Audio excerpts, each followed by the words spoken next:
নমস্কার, আমি শর্মিষ্ঠা আদুরি আলাপে আবার একটি নতুন ব্লগে তোমাদের সবাইকে অনেক অনেক স্বাগত এবং ভালোবাসা। শুরু করছি আজকের দিনটা, চলো শুরু করা যাক। দেখো, এটা হচ্ছে ইভিনিং স্টোরি দিয়ে শুরু করলাম। গণপতি বাপ্পার জন্ম মানে পুজোর দ্বিতীয় দিন ইভিনিং স্টোরিতে যেমন আমরা গেছিলাম হচ্ছে প্যান্ডেল হবিংয়ে, আমি মেয়ে আর আমার হাজব্যান্ডে গেছিলাম, বর গেছিলাম।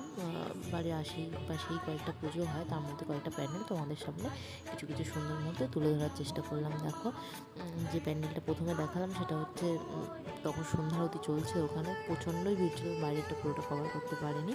আর এটা হচ্ছে দেখো দ্বিতীয় সেকেন্ড প্যান্ডেল হবে। দেখো হ্যান্ডমেড অনেকটা স্টল বসেছিল, তার মধ্যে হ্যান্ডমেড অনেক কিছু তৈরি করেছিল প্রত্যেকটা স্টলে, যেমন সাবান, তারপর জুয়েলারি, সেগুলো কিছুটা তোমাদের সামনে তুলে ধরার চেষ্টা করেছি। আর এগুলো হচ্ছে স্কুলে বাচ্চাদের প্রতিযোগিতার বিভিন্ন প্রদর্শনী আঁকার, সেটাই তোমাদের সামনে তুলে ধরার চেষ্টা। দেখো আঁকাগুলো কিন্তু খুব সুন্দরই ছিল। আর তারপর বাড়ি আসার সময় বরের সাথে নিয়ে চলে এসেছিলাম একটু পেস্ট্রি। আজকের মতো এই পর্যন্ত, দেখা হবে আবার।